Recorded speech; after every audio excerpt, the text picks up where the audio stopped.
Buenos días de nuevo. Queremos agradecer su presencia aquí, tanto en la sala presencial, valga la redundancia, como online a todas las personas que están viendo y escuchando esta jornada Sexviol.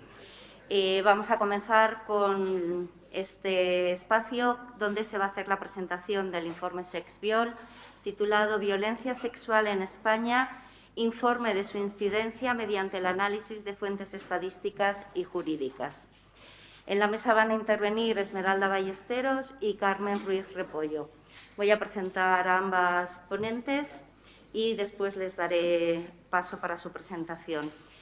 Esmeralda Ballesteros es licenciada y doctora en Sociología y ha completado su formación con distintos cursos de Estadística y Economía.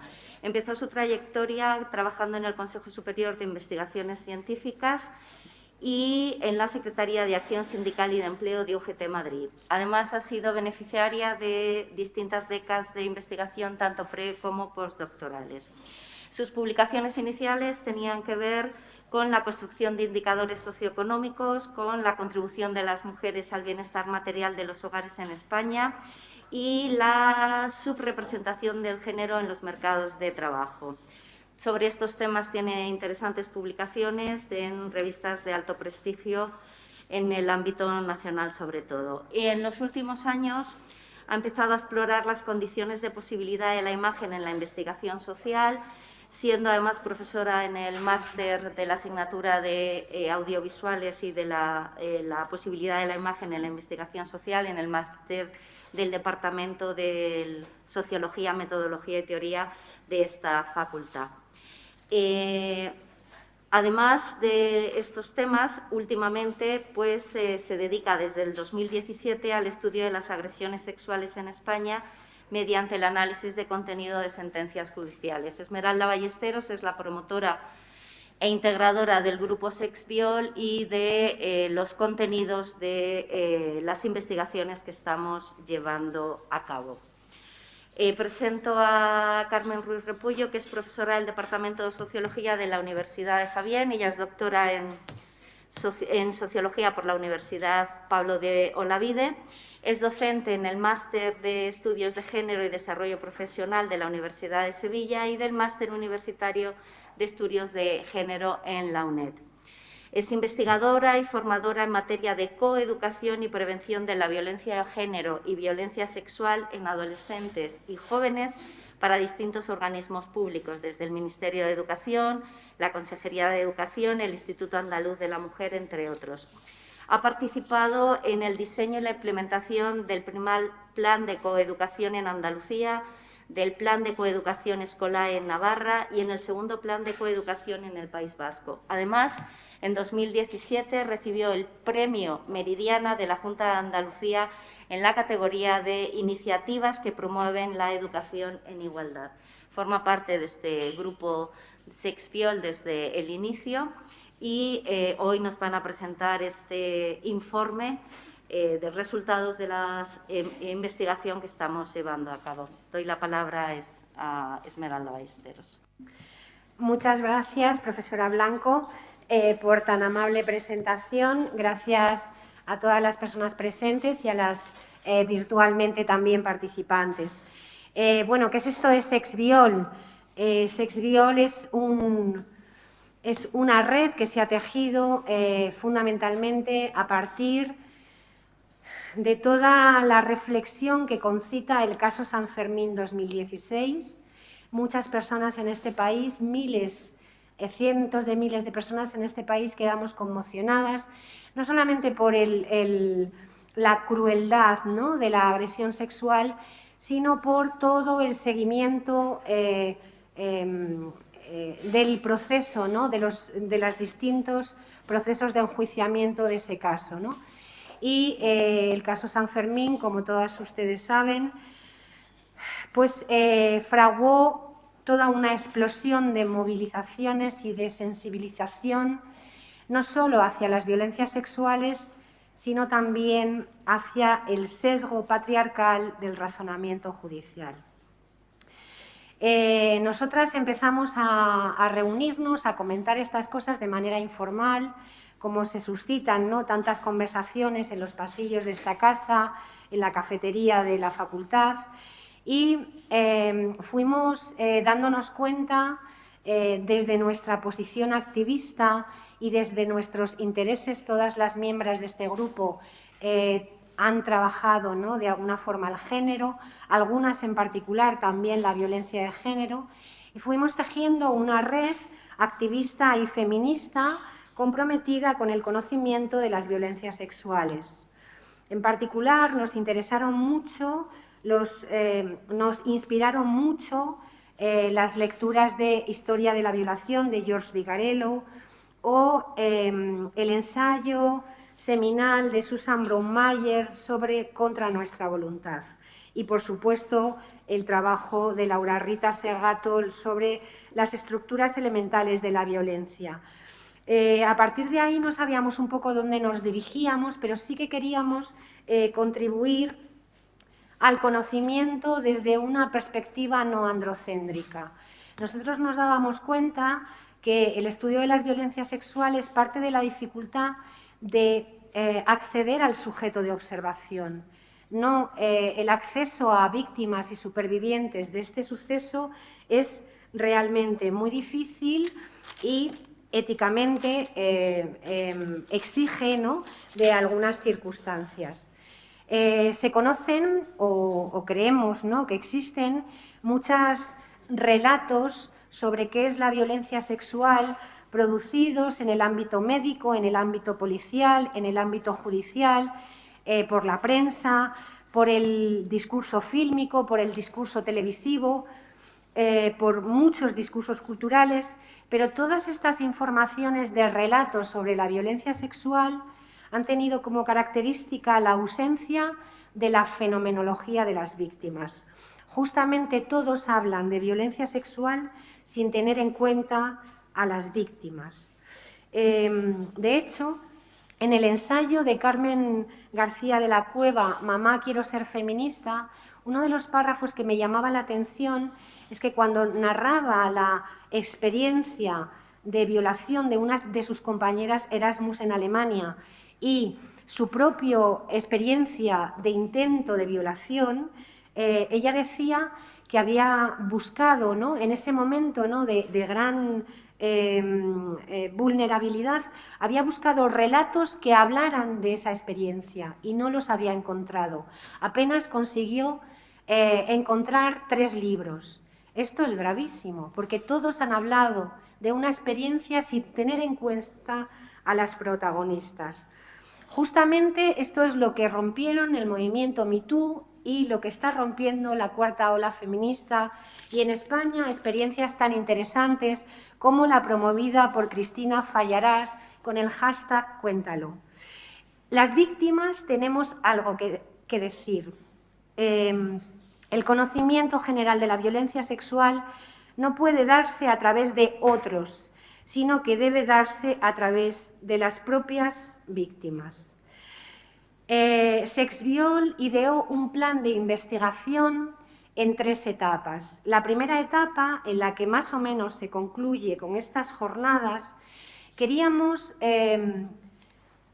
considerar cuál era la incidencia de este fenómeno desde el punto de vista estadístico y judicial. Luego hablaré de la metodología de nuestro trabajo en esta etapa. El segundo bloque, que tenemos intención de comenzar a partir del año que viene, es incorporar la metodología de la fenomenología de las víctimas y supervivientes a través de la mediación que nos proporcionan las asociaciones de víctimas. Y el tercer bloque de nuestro plan de investigación será intentar abordar la deconstrucción del discurso simbólico y sus manifestaciones visuales sobre las violencias sexuales. En estas jornadas podemos más o menos hacer un balance de lo que hemos hecho en estos años. En estos años hemos hecho una evaluación de fuentes estadísticas, una evaluación crítica. Hemos reconstruido, por ejemplo, la serie histórica de los delitos contra la libertad sexual desde 1989, en 3 décadas. Y hemos puesto de manifiesto la importancia de romper con el silencio de las víctimas. En este caso concreto, mi compañera Carmen va a presentar los resultados de un análisis de contenido con sentencias judiciales basada en el fallo de 178 casos de la Audiencia Provincial de Madrid en los años 2016 y 2018. La elección de trabajar con sentencias judiciales, ¿a qué se debe? Bueno, si estamos diciendo que el acceso al relato de las víctimas presenta dificultades, ¿no?, objetivas y éticas, y partiendo de que al principio no teníamos un duro para hacer nada, como la mayoría de las investigaciones comienzan, pues encontramos, igual que en otras tradiciones de grupos de investigación en España y fuera de España, que la sentencia judicial nos ofrecía una base documental accesible a una síntesis de un proceso de enjuiciamiento sobre la agresión sexual. Esta es una estrategia metodológica imperfecta porque solo tenemos acceso a los datos de los casos enjuiciados, que no podemos olvidar, se ha dicho esta mañana en la primera mesa, que solamente se comunican a los cuerpos de seguridad del Estado el 10% de las violencias sexuales, utilizando los datos del European Sourcebook del que nos hablaba Antonia Linde. Estamos hablando de una inhibición a la denuncia del 80 al 90%. Y esto contrastado, según los datos del European Sourcebook, desde los años 90 para distintos países en Europa. Las 2 últimas ediciones de la macroencuesta de violencia de género también hacen estimaciones de esa inhibición a la denuncia de las víctimas de violencia sexual. Pero ¿cuál era la ventaja de la sentencia como documento de análisis? Pues que es un documento público y accesible desde la base de datos jurisprudencial CENDOG y accesible para todo el mundo con la identificación anonimizada de sus protagonistas. Bueno, lo que nosotros hemos hecho, como decíamos antes, y aquí hay alguna ponente que también quizá pueda hablar de ello más adelante, Encarna Bodelón, hemos seguido la trayectoria de trabajo de otros grupos que antes de nosotros habían elegido esta misma opción. ¿Cuál era la novedad de SexViol? Que lo hacíamos por primera vez desde la sociología.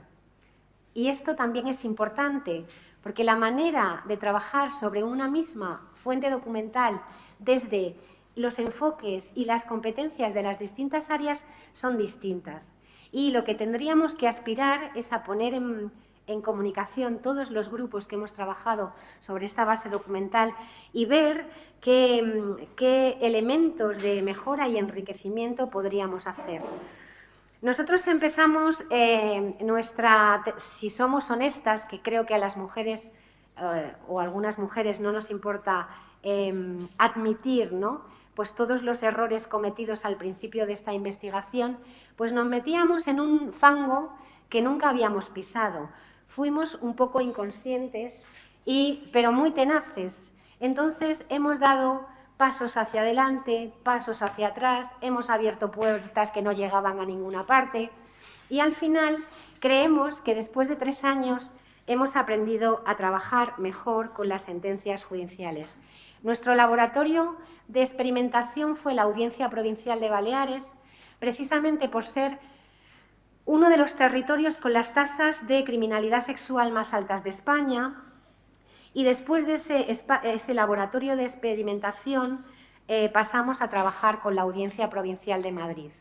Nuestro interés era ampliar nuestra base de datos a audiencias provinciales menos grandes, ¿no?, que la de Madrid, considerando pues, espacios más rurales que creemos podrían tener características diferenciales.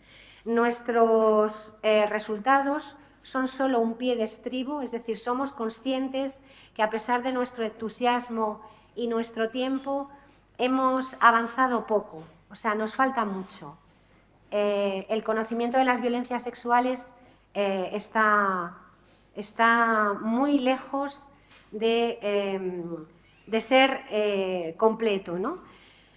No quería dejar de mencionar también a que este grupo de entusiastas investigadoras, a veces un poco alocadas, ha contado además con colaboraciones externas. Aquí tenemos a Fernando García de la Torre y también a nuestros compañeros Sergio e Inma de Ingenia, que también nos ofrecieron su ayuda para crear una plataforma de grabación. Así que, dicho lo cual, paso la palabra a mi compañera Carmen. Muchísimas gracias. Paso a presentar, a ver si se ve, el informe, que después ya Esmeralda terminará de exponer un aspecto.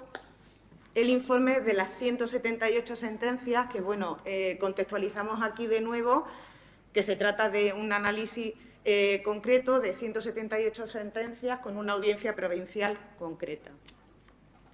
La contextualización de este informe creemos que es fundamental. Antes Esmeralda comentaba el caso de La Manada, pero creo que debemos de hacer un recorrido por todos los casos que han sido más mediáticos en nuestro país. De hecho, no estamos aquí por casualidad, sino por causalidad, y esta es una de las causas que lideran la cuarta ola feminista. Y esta contextualización, al final, lo que pone de relieve es que las violencias sexuales hacia las mujeres en nuestro país cada vez tienen mayor eco mediático. Eso no significa que no se haya acabado ese relato, de alguna manera, de culpabilización y de incorporación de lo que Nerea Barjola llama el terror sexual, ¿no? Yo comento siempre a este respecto que yo soy hija del momento de Alcácer y que cuando éramos adolescentes muchísimas de nuestras familias, especialmente madres, nos decían esa frase de ten cuidado, ten cuidado, ten cuidado, ¿no? De lo que puede pasar. ¿Por qué volvemos? Bueno, contextualizamos el volver a poner el foco en las violencias sexuales porque, como decía Adrián Rich, tenemos que hacer una genealogía feminista y parece que las violencias sexuales empiezan a considerarse recientemente. Sin embargo, desde el feminismo de los 60 y de los 70 ya se empezó a analizar y a denunciar y a tener en cuenta el relato de las víctimas. A mí me parece que ha sido muy significativo algo que Cristina Fallará denomina mecanismos de identificación. Lo que ha producido el movimiento MeToo es que muchas mujeres, como ya produjo el caso de Ana Orantes en el año 97, muchas mujeres empezarán al yo también, yo también, yo también, y empezarán a romper ese silencio y a contar el relato no solo a través de las redes sociales, que ha sido especialmente relevante.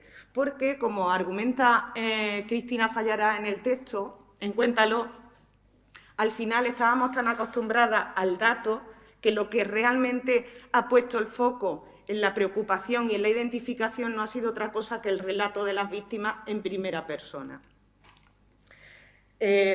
No me voy a detener mucho en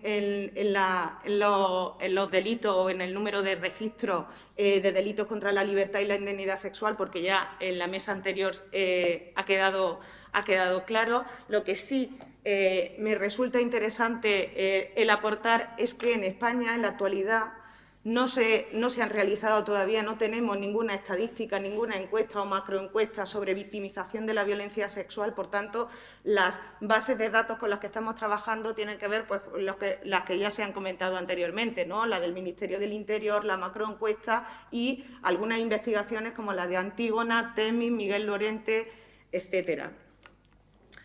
En el tema de la contextualización a nivel legislativo, pues seguimos teniendo un Código Penal que identifica este tipo de delitos y en esta identificación seguimos sin reconocer todavía las directrices tanto de Naciones Unidas como del Convenio de Estambul, que establece básicamente, bueno, a grandes rasgos, dos grandes cambios que sí se incorporan en el anteproyecto de ley de garantía integral de la libertad sexual. Uno de ellos tiene que ver con la conceptualización, con denominar a todos los tipos de delitos contra la libertad y la indemnidad agresión sexual graduada en el daño, y el siguiente cambio legislativo tiene que ver con la incorporación del concepto de consentimiento sexual expreso, que ya sí está contemplado en algunas legislaciones como la de Suecia. lo que no nos deja de extrañar o lo que nos es extraño con las estadísticas que vimos antes a nivel internacional, que Suecia sea el país que mayor tasa de violencia sexual tiene.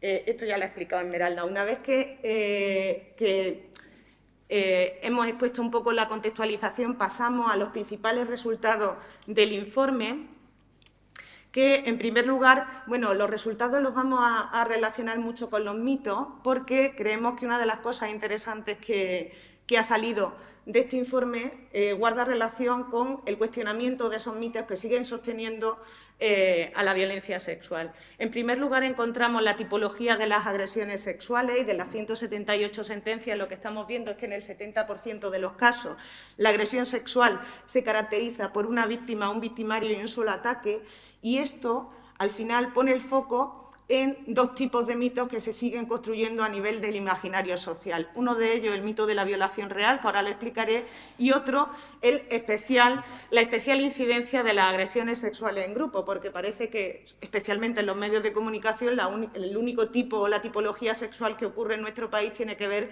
con ese tipo de agresiones. En relación al mito de la violación real que instauró Street, que bueno, se basa en que la violación es un acto que tiene que ver con un agresor y una víctima desconocida, una agresión concreta, un espacio solitario y con consecuencias físicas.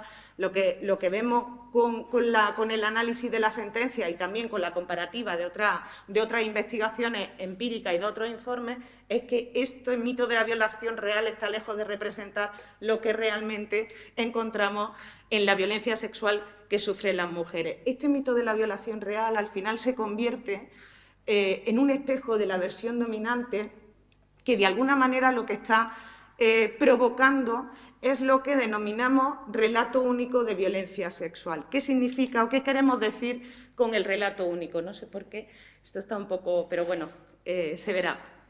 Se ve, ¿no? Se ve estupendo. Vale. El relato único lo que está provocando es que las víctimas se adapten a un relato para ser creídas. Por tanto, cuando las víctimas cambian el relato, o realmente no es que cambien el relato, sino que cuentan su relato, realmente no están siendo creídas porque ese relato no encaja con ese mito de la violación real. Y otra de las cuestiones que está provocando es que la violencia que no se ajuste a ese relato único no sea considerada violencia. Y, por tanto, antes comentaba una cuestión en la mesa anterior que me parece fundamental, creo que era Antonia Linde la que lo comentaba, que al final me ha venido a mí esa reflexión, ¿no? Al final la conceptualización nos lleva al cambio de cifra. En la medida en que vamos conceptualizando o reconceptualizando, por lo que dice Celia Morón, ¿no? Conceptualizar es politizar, y por tanto en la medida que reconceptualizamos la violencia sexual estamos viendo otras cifras y realmente nos estamos acercando a la realidad de este problema. El relato único, además, está otorgando una amplia impunidad a los agresores. ¿Por qué? Porque en la medida en que las víctimas ven que en su relato no se adhiere o no se identifica con el relato impuesto, lo que están haciendo es la cultura del silencio, que es otra de las estrategias del sistema patriarcal. Esa distancia entre la imposición del relato único y la experiencia real de las víctimas, al final lo que vemos es que es el terreno donde está creciendo, donde germina el descreimiento. Y esto también está obligando a las víctimas, muchas de ellas, podría estar obligando a las víctimas a decir no voy a denunciar porque no voy a ser creída, porque mi experiencia no encaja dentro de lo que se identifica y que pongamos en duda continuamente su relato. El siguiente de los mitos tiene que ver con las agresiones sexuales en grupo, que aquí no me voy a detener mucho, pero bueno, tampoco estamos hablando, como ponemos aquí algunas de las principales datos, por ejemplo, en el informe de Sexviol, de las 178 sentencias, tan solo en un 2,8% de los casos se trataba de una agresión sexual en grupo. En el informe de TEMI hablamos de un 9,48%. El Ministerio del Interior nos advierte que las agresiones sexuales grupales oscilan en el 4,4% de los casos, y en la macroencuesta se vio que 1 de cada 10 mujeres que habían sufrido violencia sexual fuera de la pareja, en esa agresión sexual participaron más de un victimario. Esto no quiere decir que no sean importantes, que no estén ahí, pero realmente muchas veces desenfocan cuando hablamos de la violencia o de la tipología de la violencia sexual. El trabajo que ya habéis conocido antes a la magnífica Cristina Cazorla, el trabajo de Cristina Cazorla con 244 sentencias de agresiones sexuales en grupo entre 2005 y 2020, en el que el 65,16% tuvieron resolución condenatoria y en el que también advierte que no todo, es decir, que cuando hay una denuncia a una agresión sexual grupal no siempre se condena a todo el grupo, porque todo esto tiene una circunstancia de quién participó en esa agresión sexual. Y bueno, ahí lo que nos están poniendo de relieve, Cristina, también son los tipos de grupos, ¿no? Las diadas, cuando existen 3 victimarios, 4 victimarios, 5, etcétera. Que muchas veces cuando pensamos en grupo tenemos también ese mito de un grupo bastante grande. Otra de las cuestiones que hemos detectado en el informe es que es la relación entre la víctima y el victimario y seguimos teniendo en el imaginario social ese mito de que, yo creo que es importante el recordar cómo nos iban construyendo el relato del miedo y cómo nos iban construyendo también al victimario desconocido. ¿Cuántas veces nos decían, cuidado que viene el lobo? Y, sin embargo, nunca pensábamos que el lobo iba a ser un padre, iba a ser un hermano, iba a ser un profesor o iba a ser un vecino o alguien conocido, ¿no? Y eso, al final, lo que hace es que pongamos el foco en otro tipo de victimario, no realmente en los verdaderos. Ahí estamos viendo que en más del 80% de los casos que hemos analizado existía un vínculo entre víctima y victimario. También cuando hablamos del lugar de los hechos, cuántas veces nos han dicho que el espacio público, esto ya lo advertían las feministas de los años 70, que el espacio público era peligroso para las mujeres y que cuidado, eso le decía el patriarcado, ¿no? Cuidado con ocupar el espacio público porque realmente lo malo está en el espacio público. Sin embargo, cuando nos vamos a la sentencia, lo que nos encontramos es que más del 60% tienen lugar en el espacio de lo doméstico, algo que ha aumentado considerablemente también en el informe del Ministerio del Interior, el último de 2020, a consecuencia de la pandemia. En el tema de la hora del delito también tenemos ese mito de que realmente lo malo ocurre de noche o la noche es el momento de mayor riesgo para sufrir una agresión sexual. Sin embargo, en el análisis de la sentencia nos hemos encontrado una clara diferenciación entre el día y la noche. Es cierto que de noche el porcentaje es mayor, del 54,80%, sin embargo, no encontramos una clara diferencia y, por tanto, también se rompe el mito de que la noche es como el lugar propenso de las agresiones sexuales. También en el uso de las armas, porque seguimos relacionando esa violencia sexual con una agresión cruenta, como decía Segato, y al final lo que vemos es que tan solo en el 13,5% el victimario utilizó un arma dentro de la agresión. Hay otro tipo de estrategias como la intimidación que siguen estando en un segundo plano. En el perfil sociodemográfico de las víctimas, pues dos datos importantes. Uno de ellos es que el 95,50% son víctimas mujeres y que la edad, la mayoría son menores y que la edad más o menos donde se concentra la mayoría de las víctimas está entre los 11 y los 17 años. Claro, esto no significa, que antes lo estábamos comentando con Bárbara por ahí, esto no significa que solo ocurra o mayoritariamente ocurra la violencia sexual en estas edades. Voy a contar un ejemplo o un momento que para mí fue muy significativo, porque hubo un momento tanto de mi carrera profesional que me dediqué a dar formación sobre la violencia sexual y la sexualidad a mujeres muy mayores de pueblos de Andalucía. Y recuerdo una mujer que dijo una cosa cuando estábamos hablando de este tema y cuando estábamos hablando de que no siempre que mantienes una relación la estás deseando y que hay determinadas formas de consentimiento que habría que problematizarla. Esta mujer, para compartir con nosotras lo que había sufrido, solo dijo una frase que fue: yo, por suerte, a mi marido le operaron de la próstata hace 20 años. Se acabó.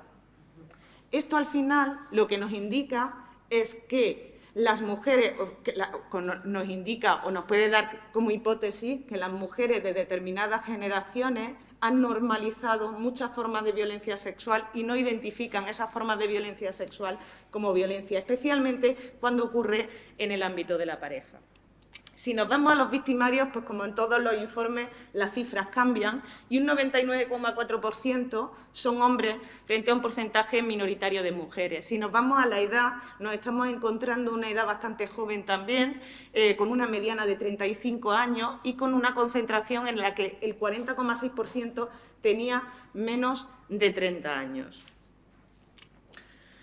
Si nos vamos a los antecedentes penales, lo que nos encontramos es que casi no, más del 70% no tenía antecedentes penales y esto nos sirve también para combatir ese mito que, por ejemplo, Vigarello nos lo explica muy bien en Historia de la Violación, cuando dice que la violación empezó a analizarse desde otras disciplinas no sociales y en las que se centraban especialmente en la patología del agresor, ¿no? ¿Cuántas veces seguimos escuchando en los medios son monstruos, son depredadores y qué dificultad parece que tenemos para entender que los agresores sexuales no tienen antecedentes penales y son hombres, ¿no? Y bueno, solo encontramos un 1,7% que sí tenía antecedentes penales por agresión sexual. Si nos vamos a la valoración de los daños, a partir del trabajo de alguna autora hemos hecho una clasificación de las lesiones como mortales, graves, moderadas, leves o ninguna informada. Por ejemplo, en las mortales la identificamos en las graves, traumatismos, hemorragias, heridas abiertas y que requieren una hospitalización. En las moderadas encontramos hematomas, abrasiones, laceraciones, que no requieren hospitalización, pero que sí requieren que la víctima vuelva tras 3 días o más a su vida habitual. Las leves, contusiones, erosiones, equimosis, hematomas, la víctima tardó menos de 3 días en volver a la vida habitual.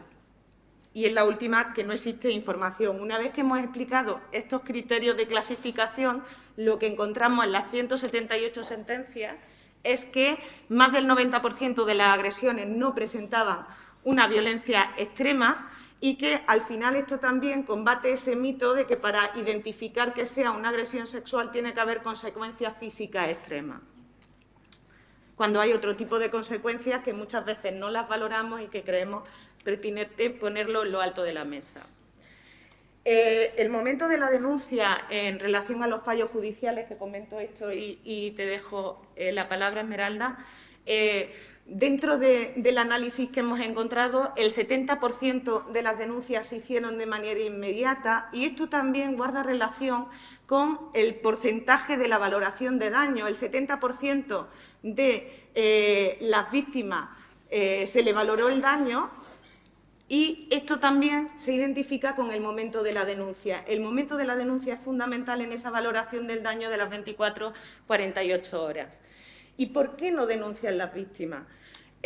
Aquí nos podemos ir a una de las investigaciones de las macroencuestas, de las estadísticas que tenemos, que sería la macroencuesta, en la que tan solo hay denuncias de un 11,1% y que las víctimas solo denuncian el 8%. Entre los principales motivos...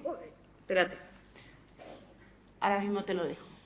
Entre los principales motivos que están detrás de la cultura del silencio, aparte de todos los mitos que hemos contado, la macroencuesta refleja que eran menores de edad y que era una niña, que tuvo poca importancia y que no identificó eso como violencia, por vergüenza, por temor, por miedo, eran otros tiempos o pensó que era su culpa. Muchas veces cuando leemos este tipo de motivos lo que tenemos que hacer es pensar cómo combatir estos motivos para que realmente tengamos una restauración del daño. Si detrás de la no denuncia de las víctimas seguimos teniendo esto, nos da que pensar hacia lo que tenemos que ir construyendo como sociedad.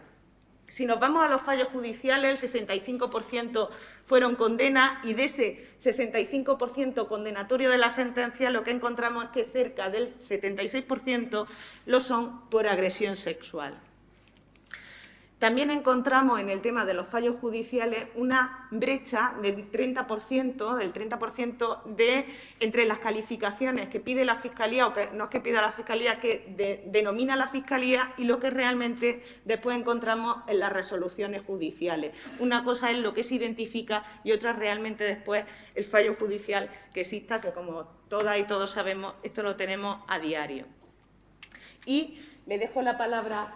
¿Me puedes manipular eso? Y después. En la carpeta del... vale, jornadas arriba. Y pirámide de la impunidad. Vale, solamente quería hacer una observación, dado que... si lo puedes poner... queríamos hacer una reflexión, pásate a la última, la pirámide de la impunidad, que desde los años 70, ¿no?, distintas penalistas y juristas y criminólogas han hablado en investigaciones empíricas en Europa, en Estados Unidos, de el contexto de impunidad estructural en el que se desenvuelven las violencias sexuales. Nosotros en España no contábamos con ninguna estimación de lo que se llama en criminología el proceso de atrición. ¿Qué es el proceso de atrición? El proceso de atrición es qué porcentaje de delitos son condenados, ¿no? Entonces, en función del tipo delictivo, pues esta disminución, esta atrición, ¿no?, es mayor o menor. Aquí tenéis los resultados de nuestra estimación, que se basan en la combinación de registro de denuncias, calificaciones de la Fiscalía General o las Fiscalías Territoriales y, en nuestro caso, el cruce con nuestra base de datos sobre la Audiencia Provincial de Madrid. Fijaros, la criminalidad sexual sabemos que conocemos entre el 10 y el 20% de lo que realmente ocurre. Y cuando calculamos la atrición, la calculamos sobre denuncias, no sobre los casos que se producen. Pero fijaros que ahí ya hay una brecha importante. Bueno, la tasa de enjuiciamiento de cada 100 denuncias por agresión sexual, de cada 100 denuncias, solo 13 acaban en un proceso de enjuiciamiento penal. Y de cada 100 denuncias, solo 8 acaban obteniendo una sanción penal. ¿Esto en qué se traduce? Se traduce en un contexto de impunidad. Es muy fácil violar, es muy fácil agredir, porque que te van a pillar muy poco. O sea, estos son los datos. Y estos datos son coincidentes con las investigaciones empíricas, ¿no?, precedentes de otros investigadores en Europa, en Norteamérica. Con lo cual, tenemos muchas razones para estar preocupadas y enfadadas. Muchísimas razones. Era una pincelada que queríamos dar, ¿no?, y que se extiende un poquito más allá del informe, ¿no?, concreto de las... pero nos parecía imprescindible, porque este es un resultado también del grupo Sex-Viol. Por cerrar un poco el informe o lo que hemos expuesto esta mañana, resumir los principales datos que hemos extraído de esta investigación, que un poco lo hemos ido aportando a lo largo de la presentación. El 70,8% de las tipologías del delito se caracteriza por una víctima, un victimario y un solo ataque. Las agresiones sexuales en grupo representan el 2,8% del total de sentencias. En más del 80% de las agresiones existía un vínculo entre víctima y victimario. El 60% de las mismas tuvieron lugar en domicilio o vivienda y la hora del delito, como hemos expuesto, no es significativa o no presenta diferencias significativas en cuanto al día y la noche. Otra de las principales características de este informe es que cuando hablamos de violencia sexual generalmente estamos hablando de violencia machista, y esto detrás lo vemos con lo que encontramos detrás del perfil tanto de víctimas como de victimarios, ¿no? En el 51% de los casos las lesiones fueron leves, pero recuerdo ese análisis o esa significación de leve. El 70% se denunció de manera inmediata, lo que al final advierte de esa relación entre la valoración del daño y el momento de la denuncia. El 65% de las sentencias fueron condenatorias, en su mayoría por agresión. o la brecha entre las calificaciones del Ministerio Fiscal o el fallo judicial. Por último, para inconcluir, porque quienes trabajamos en este ámbito, bueno, sabemos que esto nos queda para concluir mucho, deciros que esto es solo un comienzo y que nos queda mucho camino de investigación y de análisis. Hay que seguir trabajando en ese reconocimiento y en esa deconstrucción de los mitos, porque al final los mitos y los estereotipos lo que están generando es la cultura del silencio, la cultura del miedo y, por supuesto, la cultura de la impunidad, y la importancia muchas veces de que lo empírico, de que lo académico, de que la investigación también impacte en las políticas públicas, que realmente hagamos algo que transforme, que modifique y que aporte recursos y análisis y cambios en la realidad de las violencias sexuales. Muchísimas gracias.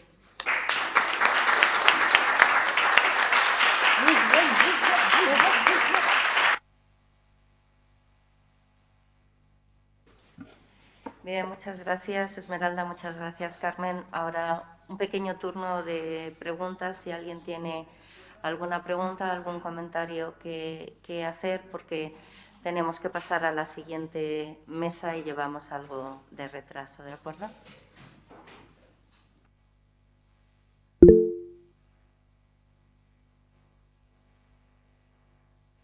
Teresa Carrillo y, bueno, la gente que también está haciendo sus comentarios, la gente que está ahí en lo online. Sí, pues si no hay ninguna pregunta, ninguna consulta, cerramos esta mesa. Sí, perdón. No sé si me tengo que poner el micrófono, supongo que sí. ¿Qué tal? Hola. Pues nada, primeramente quería daros las gracias y la enhorabuena por el trabajo que me parece eminentemente necesario. Y bueno, yo tenía una pregunta, primero sobre la cuestión de las lesiones que había comentado Carmen. Eran lesiones fundamentalmente físicas, ¿no? Claro, imagino que también, no sé en qué marco estábamos, estas lesiones, esto estaba registrado en el Ministerio de Interior, ¿puede ser una información? No, porque estaba comentando, claro, la cuestión de la gravedad de las lesiones y luego está, más allá de las lesiones físicas, las lesiones psicoemocionales y morales, ¿no? Que estas pueden durar toda la vida por muy leve que a lo mejor haya sido el encuentro o la agresión, ¿no? Que no sabía si sobre eso había algún tipo Pues de mira, registro. Es que has dado ahí en el clavo. Nosotras estamos bastante horrorizadas, ¿no?, con la codificación, ¿no?, la valoración, ¿no?, que se le da a los daños que causan las agresiones sexuales. Y está todo focalizado fundamentalmente en lo físico y a veces en lo psicológico. ¿Qué ocurre? Que esto no nos... es un planteamiento androcéntrico que no tiene en cuenta qué es lo que realmente está pasando en la vida de las víctimas después de una agresión sexual. De tal manera que el año que viene, y volvemos a hacer promoción, ¿no?, de nuestros productos, se va a celebrar en esta facultad un ciclo de seminarios durante un año para resignificar el concepto de daño, lesión y secuela que causan las agresiones sexuales, teniendo en cuenta la fenomenología de las víctimas, teniendo en cuenta qué significa vivir con miedo, teniendo en cuenta qué significa el aislamiento de las mujeres, de las niñas, de los niños que han sido víctimas de una agresión sexual, cómo cambian sus vidas a partir de ese momento. Y hay una trabajadora social forense que ya ha hablado de lesión social, que es un concepto, ¿no?, que podremos debatir, ¿no?, en este ciclo de seminarios. Así que gracias por tu pregunta, estamos en ello. Gracias a vosotras. Espero poder quedarme al tanto del seminario, que estar al tanto porque me parece fundamental. Y luego tenía una reflexión quizá más bien pues en esa línea, ¿no?, en la que estabais comentando que se ha tratado de trabajar desde una perspectiva que no fuera androcéntrica. Y habéis estado, ¿no?, y en esta línea, bueno, pues estabais denunciando, poniendo de manifiesto muchos mitos, ¿no?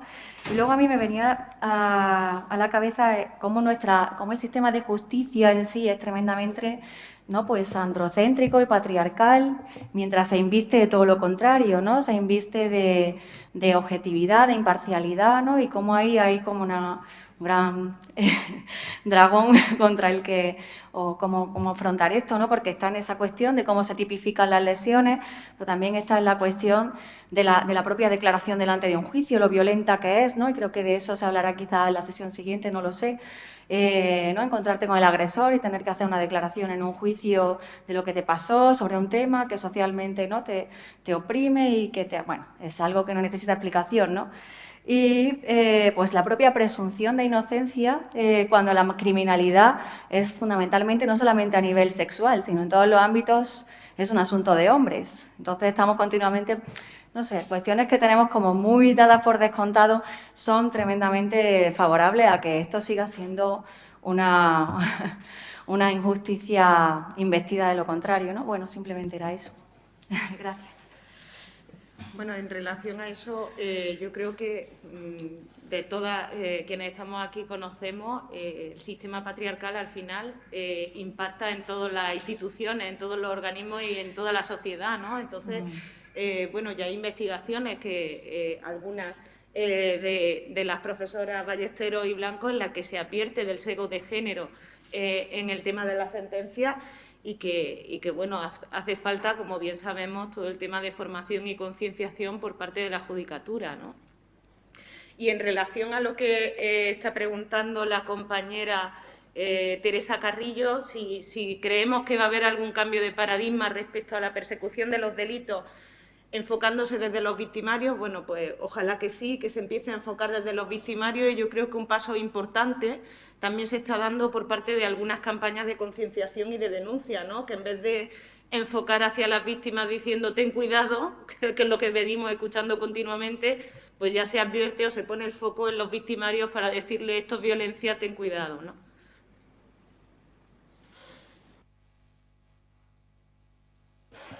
Bueno, pues si no hay ningún comentario más, damos paso a la siguiente mesa. Muchas gracias.